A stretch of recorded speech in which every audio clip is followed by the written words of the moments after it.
community, just a single white community. Thank you. Thank you.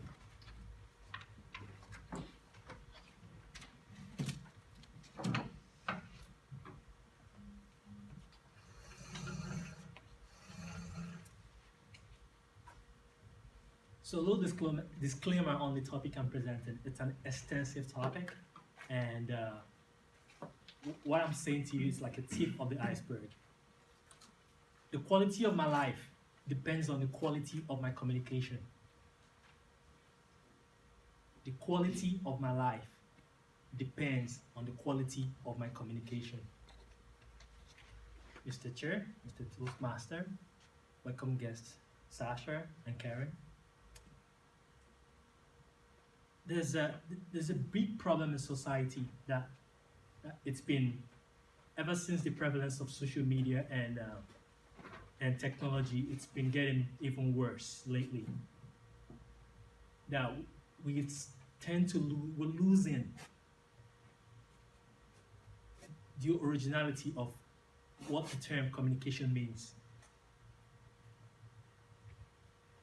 Why communicate? How many people here believe that good communication will lead to a better life? What do you think the percentage of society that engage in good, great communication is? Just a percentage number.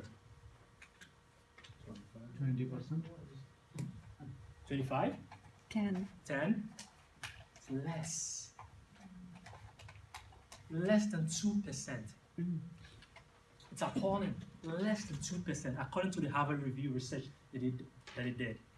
Less than 2%. Why? For communication to take place, there are two basic things that is needed. There's a listener and a speaker. I want to emphasize more on the role of the speaker here, because the role of the listener, it's going to take hours for me to actually digress into that and actually present that. I've been in so many situations whereby I meet somebody, I introduce myself, and we have a conversation. I meet Jerry right now. Hi Jerry, how you doing? Good, are you? They say, good. My name is Josh. Jerry. 5 minutes later, guess what? I forget his name. I don't remember every single thing. This happens over and over and over again. You can write this down. The junior, or you can say, the junior definition or the purpose of communication is transfer of data from one person to the next person. Then the senior or the great purpose of communication is love. I ask you your name, tell me your name, I get your name. It's data. You pass data from me to you. Guess what? If that data I receive from you, if it's nothing that does anything to my life, it doesn't stick. I don't remember 10. Right? I asked Ron, what do you do for a living? Ron says, I'm an architect. If I don't need an architect, guess what? I miss Ron the next 2 weeks. I'm not going to remember what he does for a living. It's transfer of data. That's the primary purpose of communication.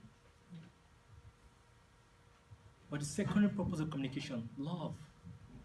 Have you ever met someone that you spoke with a person and you left that person's presence and you felt like that person made a huge impression on me?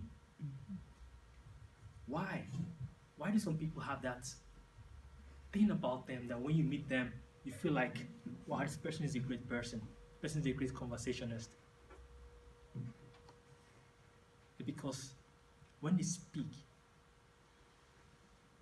they speak from that second definition of communication, love.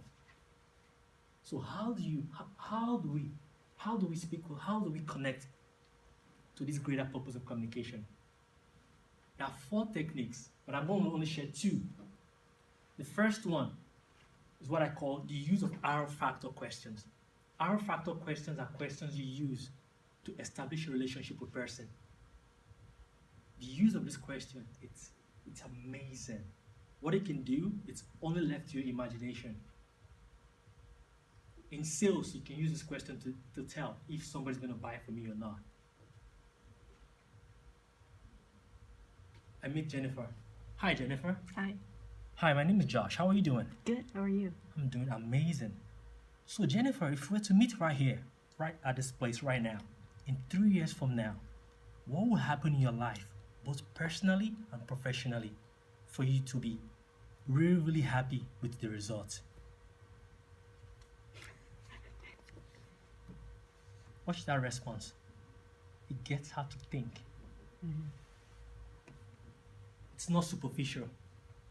It doesn't play to the primary, it doesn't play to the junior purpose of communication, which is transfer of data. Because if you're just transferring data, you don't think. But when you use the R factor questions, people have to think. They have to express themselves. They open up to you. And from that, from her response, right, if she answers that question, she opens up a little part of her to me. And guess what? I connect on a deeper level with her instantly. Not superficial. Not just going through motions of saying, hey, how are you? I'm good. How are you doing? And I forget. The second technique here is what I call the use of unfoldment questions. Unfoldment questions are questions that you use the word most. There are questions like, what is the most significant thing you've ever done in your life? What is the most significant decision you've ever made in your life? I meet you at a restaurant, we're having a conversation, I ask you that question. What is the most significant thing you've ever done in your life? You trying to answer? I got married. Got married. See, it builds a connection. It plays to that second purpose of communication, which is love, not just transfer of data, not just getting information. I'll give you this guy's last example. Okay, I'll say Vinu. Vinu travels to Europe, right? And he just gets back. And Jerry's Vinu's neighbor. And Jerry goes along to say hi to him. Then Jerry says, Vinu, how was Europe? How was your flight? How was your flight? That plays to the first purpose of communication. It's superficial. How was your flight? Is that information going to do anything for Jerry? No. Why is he doing that? He's doing that just for politeness. How was the weather? No. But what if you ask, what was the most amazing thing you did in Europe? Guess what? That's going to spark a conversation. That's going to make him to think deeply. My homework to you now is go home, practice this. Ask your spouse, ask your friend, ask people 3 unfoldment questions and 1 R factor question. Watch their response. You'll be tempted to talk, but don't talk. Just listen to them. They'll speak and speak for hours. Thank you.